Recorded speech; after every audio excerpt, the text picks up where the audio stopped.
Please like the video and share it so that it reaches many more people and you get sawaba, or rewards from Allah. This could be a sawabe jariyah or continuous reward for you long after you are gone.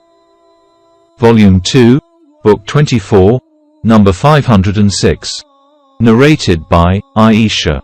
Allah's Apostle said, when a woman gives in charity some of the foodstuff, which she has in her house, without spoiling it, she will receive the reward for what she has spent, and her husband will receive the reward because of his earning, and the storekeeper will also have a reward similar to it. The reward of one will not decrease the reward of the others. Volume 2, Book 24, number 507. Narrated by Abu Hurairah. The Prophet, P.B.U.H., said, the best charity is that which is practiced by a wealthy person. And start giving first to your dependents. Volume 2, Book 24, number 508. Narrated by Hakim bin Hizam. The Prophet said, the upper hand is better than the lower hand, i.e. he who gives in charity is better than him who takes it. One should start giving first to his dependents. And the best object of charity is that which is given by a wealthy person, from the money which is left after his expenses. And whoever abstains from asking others for some financial help, Allah will give him and save him from asking others. Allah will make him self-sufficient. Volume 2, Book 24, number 509. Narrated by Ibn Umar. I heard Allah's Apostle, P.B.U.H., while he was on the pulpit speaking about charity, to abstain from asking others for some financial help and about begging others, saying, the upper hand is better than the lower hand. The upper hand is that of the giver and the lower hand is that of the beggar. Volume 2, Book 24, number 510. Narrated by Uqba bin al-Harith. Once the Prophet offered the Asr prayer and then hurriedly went to his house and returned immediately. I, or somebody else, asked him as to what was the matter, and he said, I left at home a piece of gold which was from the charity and I disliked to let it remain a night in my house, so I got it distributed. Volume 2, Book 24, number 511. Narrated by Ibn Abbas.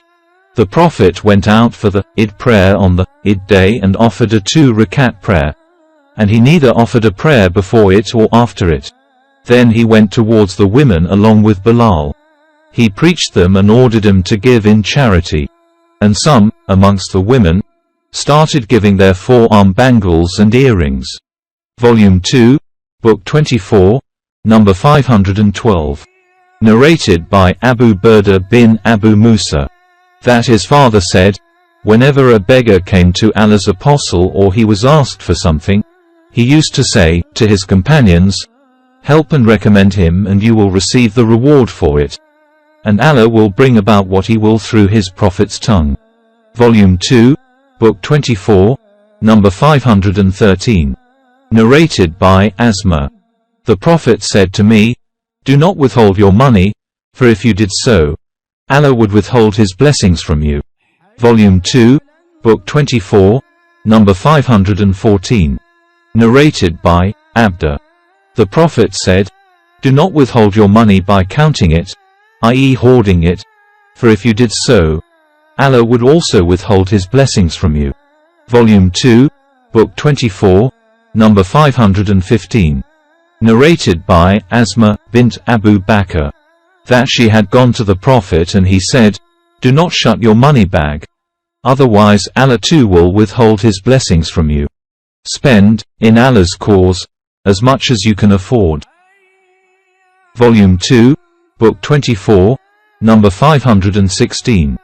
Narrated by Abu Wa'il. Hudhaifa said, Umar said, who amongst you remembers the statement of Allah's Apostle, P.B.U.H.,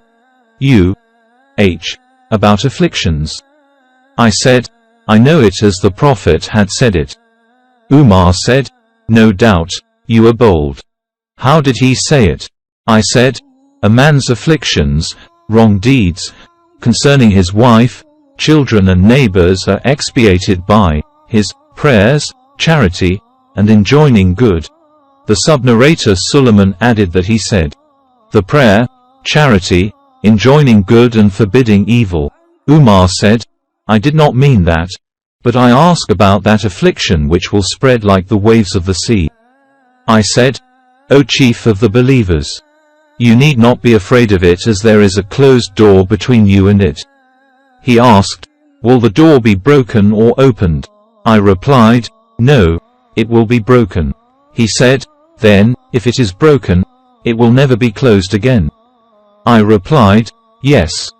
Then we were afraid to ask what that door was, so we asked Masruq to inquire, and he asked Hudhaifa regarding it. Hudhaifa said, the door was Umar. We further asked Hudhaifa whether Umar knew what that door meant. Hudhaifa replied in the affirmative and added, he knew it as one knows that there will be a night before the tomorrow morning. Volume 2, Book 24, number 517. Narrated by Hakim bin Hizam. I said to Allah's Apostle, before embracing Islam I used to do good deeds like giving in charity, slave manumitting, and the keeping of good relations with kith and kin. Shall I be rewarded for those deeds? The Prophet replied, you became Muslim with all those good deeds, without losing their reward. Volume 2, Book 24, number 518. Narrated by Aisha. Allah's Apostle said, when a woman gives in charity from her husband's meals without wasting the property of her husband, she will get a reward for it, and her husband too will get a reward for what he earned, and the storekeeper will have the reward likewise. Volume 2, Book 24, number 519. Narrated by Abu Musa. The Prophet said, an honest Muslim storekeeper who carries out the orders of his master and pays fully what he has been ordered to give with a good heart and pays to that person to whom he was ordered to pay, is regarded as one of the two charitable persons. Volume 2, Book 24, number 520. Narrated by Aisha. The Prophet said, if a woman gives in charity from her husband's house. The Prophet, P.B. U.H. also said, if a lady gives meals, in charity, from her husband's house without spoiling her husband's property, she will get a reward and her husband will also get a reward likewise. The husband will get a reward because of his earnings and the woman because of her spending. Volume 2, Book 24, number 521. Narrated by Aisha. The Prophet said, when a woman gives in charity from her house meals in Allah's cause without spoiling her husband's property, she will get a reward for it, and her husband will also get the reward for his earnings and the storekeeper will get a reward likewise. Volume 2, Book 24, number 522. Narrated by Abu Hurairah. The Prophet said, every day two angels come down from heaven and one of them says, O Allah, compensate every person who spends in your cause, and the other angel says, O Allah, destroy every miser. Volume 2, Book 24, number 523. Narrated by Abu Hurairah. The Prophet said, the example of a miser and an almsgiver is like the example of two persons wearing iron cloaks. Allah's Apostle also said, the example of an almsgiver and a miser is like the example of two persons who have two iron cloaks on them from their breasts to their collarbones, and when the almsgiver wants to give in charity, the cloak becomes capacious till it covers his whole body to such an extent that it hides his fingertips, and covers his footprints, obliterates his tracks. 1. And when the miser wants to spend, the iron cloak, sticks and every ring gets stuck to its place and he tries to widen it, but it did not become wide.